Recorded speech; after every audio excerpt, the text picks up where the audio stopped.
In terms of tech, it was a light week in terms of news. And then Elon Musk, just wait for it. You've probably heard it about this by now, but just humor me.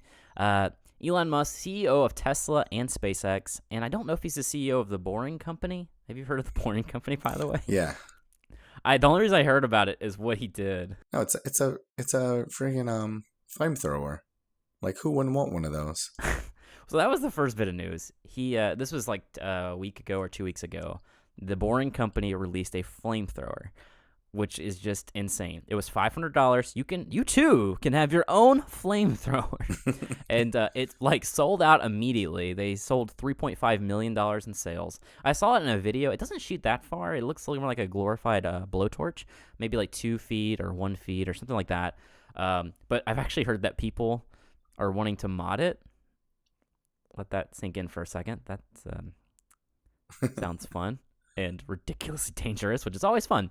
Like, this is crazy news. And if you told me that if that wasn't the craziest thing Elon Musk was going to do, I would have been like, no, that's insane. Who sells a flamethrower? Yeah. Oh, also, by the way, before I jump to the next bit of news, people have been concerned that Customs was going to get a hold of these flamethrowers and like not let them actually make it to the people. So he tweeted out that he's going to change the name of the flamethrower to Not a Flamethrower.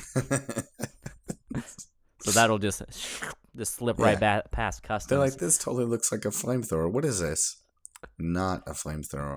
Ah. Oh, thank goodness. That was a close one. Yeah, I mean, that would have sucked if we let that slip through. Right? It actually kind of looks like a super soaker to me. Yeah. Have you seen it? It totally does, yeah. Except it doesn't shoot water out, believe it or not. It shoots. It might cause a little problems at your neighborhood water gun fight. It's like, what does Timmy have? Like, Timmy, I don't think that's a water gun. You might want to put that down and walk away. It doesn't matter what Timmy has. You're about to have 3rd-degree burns, buddy. But I was just like, what the heck is going on? And then news gets crazier about Elon Musk. He tops himself in like a week later. So they launched the Falcon Heavy. This is at SpaceX. So the first one was done by Boring Company. Yeah.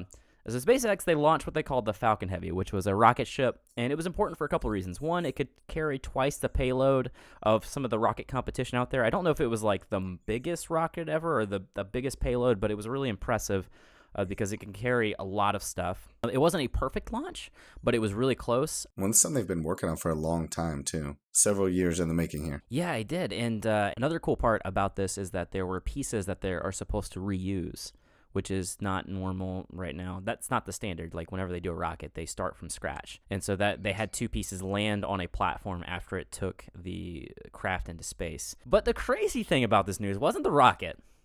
The crazy thing about this news was I don't know if it was on top or on the side or where they put it, but Elon Musk put a 2008 Tesla Roadster.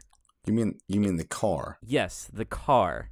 And I haven't heard anywhere to confirm it, but I think it was actually his car, his 2008 Tesla Roadster, in space.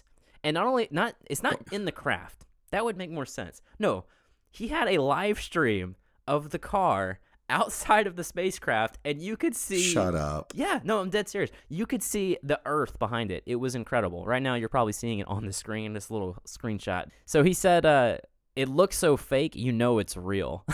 That's crazy, dude. Like, what? Like, why even? That's what I want to talk about. I think I know why he did it, but I want your take. Like, why do you think he's doing these crazy things with these companies? I mean, just to prove that it can be done, and just to say that he's the first one to do it. I mean, who's ever released a commercial flamethrower? Who's put a car into space? Yeah, right? It's and ridiculous. Like, the thing is, as far as I know, I don't think he's like the richest man in the country, but like he's just actually doing things with his money. Instead of just sitting there holding wealth. Like, I feel like he's like, let's actually shake up the world a little bit and do something creative. I think you're right. And I also think, for me, I think it's publicity. I mean, that's the thing that makes the most sense because, you know, don't get me wrong, we will talk about a rocket, but we will definitely talk about a car in space where you can see the Earth in the background and it just looked insane. And it's the first car in space. And I thought of a new slogan for them. Actually, I didn't. Someone told me this. I'm stealing it. They could say, our cars are miles above the competition. Our cars are so awesome, they're out of this world. All right. Hey guys, thank you so much for watching this video. I hope you enjoyed it, and if you did, maybe take a second, hit that like button below. And if you really liked it, hit the subscribe button. We'll have clips like this one coming out every single day of the week. And if you want the full podcast experience, this week we talked about Elon Musk sending his car into space. We talked about my experience at Celebration of Harry Potter and a lot of other cool stuff. We had a lot of fun with the show. It's a Search for Awesome podcast. There'll be a link coming up on the screen in just a second to the full show and also to my main channel, which is the Search for Awesome, where I do reviews and I host the main podcast. And in the description, there are links to the full podcast in the audio form on iTunes, Stitcher, and SoundCloud. I hope you guys enjoyed, and I guess I'll see you around next time.